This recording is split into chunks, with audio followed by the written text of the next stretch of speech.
نحمده ونصلي على رسوله الكريم اما بعد اعوذ باللہ من الشیطان الرجیم بسم اللہ الرحمن الرحیم۔ آج ہم صحیح بخاری کی حدیث نمبر 59 پڑھیں گے، جس میں ترجمہ اور مختصر تشریح بیان کی جائے گی۔ بسم اللہ الرحمن الرحیم۔ حدثنا محمد بن سنان قال حدثنا فلیح وحدثنی ابراہیم بن المنذر قال حدثنا محمد بن فلیح قال حدثني أبي قال حدثني هلال بن علي عن عطاء بن يسار عن أبي هريرة قال۔ امام بخاری فرماتے ہیں کہ ہم سے محمد بن سنان نے بیان کیا، کہا ہم سے فلیح نے بیان کیا۔ دوسری سند، اور مجھ سے ابراہیم بن منذر نے بیان کیا، کہا مجھ سے میرے باپ فلیح نے بیان کیا، کہا ہلال بن علی نے، انہوں نے عطاء بن یسار سے نقل کیا، انہوں نے ابو ہریرہ رضی اللہ تعالی عنہ سے کہ بینما النبی صلی اللہ علیہ وسلم فی مجلس یحدث القوم جاءه اعرابی فقال متى الساعة فمضى رسول اللہ صلی اللہ علیہ وسلم يحدث فقال بعض القوم سمع ما قال فكره ما قال وقال بعضهم بل لم يسمع۔ ایک بار نبی کریم صلی اللہ علیہ وسلم لوگوں میں بیٹھے ہوئے ان سے باتیں کر رہے تھے، اتنے میں ایک دیہاتی آپ کے پاس آیا اور پوچھنے لگا کہ قیامت کب آئے گی۔ آپ صلی اللہ علیہ وسلم اپنی گفتگو میں مصروف رہے۔ بعض لوگ جو مجلس میں تھے کہنے لگے، آپ صلی اللہ علیہ وسلم نے دیہاتی کی بات سنی لیکن پسند نہیں کی، اور بعض کہنے لگے کہ نہیں، بلکہ آپ نے اس کی بات سنی ہی نہیں۔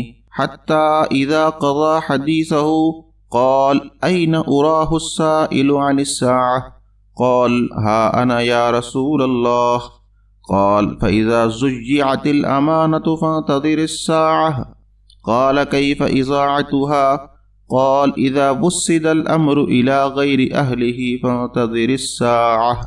جب آپ صلی اللہ علیہ وسلم اپنی باتیں پوری کر چکے تو میں سمجھتا ہوں کہ آپ صلی اللہ علیہ وسلم نے یوں فرمایا، وہ قیامت کے بارے میں پوچھنے والا کہاں گیا؟ اس دیہاتی نے کہا، یا رسول اللہ میں موجود ہوں۔ آپ صلی اللہ علیہ وسلم نے فرمایا کہ جب ایمانداری دنیا سے اٹھ جائے گی تو قیامت قائم ہونے کا انتظار کر۔ اس نے کہا، ایمانداری اٹھنے کا کیا مطلب ہے؟ آپ صلی اللہ علیہ وسلم نے فرمایا کہ جب حکومت کے کاروبار نالائق لوگوں کو سونپ دیے جائیں گے تو قیامت کا انتظار کر۔ قیامت کی علامات۔ نبی کریم صلی اللہ علیہ وسلم نے واضح فرمایا کہ قیامت کی ایک بڑی علامت امانت داری کا خاتمہ ہے۔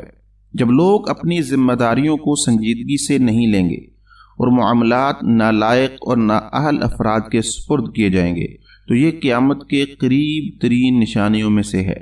امانت کا مطلب صرف مالی معاملات میں دیانت داری نہیں، بلکہ ہر قسم کی ذمہ داری کو صحیح طریقے سے نبھانا ہے، خواہ وہ حکومتی معاملات ہوں، عدلیہ کے فیصلے یا کسی بھی شعبے میں اعتماد ہو۔ نالائق افراد کا اقتدار۔ نالائق لوگوں کو اہم ذمہ داریاں دینا معاشرتی بگاڑ کا سبب بنتا ہے۔ نبی کریم صلی اللہ علیہ وسلم نے واضح کیا کہ جب نظام حکومت اور دیگر اہم معاملات ایسے لوگوں کے حوالے کیے جائیں گے جو ان کے اہل نہیں تو یہ معاشرے کے زوال کی ایک بڑی علامت ہوگی۔ علمی ادب کا درس۔ یہ حدیث ہمیں صرف قیامت کی علامات نہیں بتاتی بلکہ ایک اور اہم سبق دیتی ہے، وہ ہے علمی آداب۔ سوال کرنے کا ادب۔ دیہاتی کا سوال نبی کریم صلی اللہ علیہ وسلم کے لیے اہم تھا، لیکن آپ صلی اللہ علیہ وسلم نے فوراً جواب دینے کے بجائے اپنی گفتگو مکمل کی۔ یہ اس بات کا درس دیتا ہے کہ علمی مجالس میں سوال کرنے سے پہلے وقت اور موقع دیکھنا چاہیے۔ عالم اور قاضی کا رویہ۔ امام قسطلانی رحمہ اللہ کے مطابق نبی کریم صلی اللہ علیہ وسلم نے ممکنہ طور پر اس لیے فوراً جواب نہ دیا کیونکہ اب وحی کے انتظار میں تھے یا کسی اور سوال کا جواب دے رہے تھے۔ یہ علماء اور قاضیوں کے لیے ایک ہدایت ہے، وہ سب سے پہلے آنے والے کی رعایت کرے اور انصاف سے کام لے۔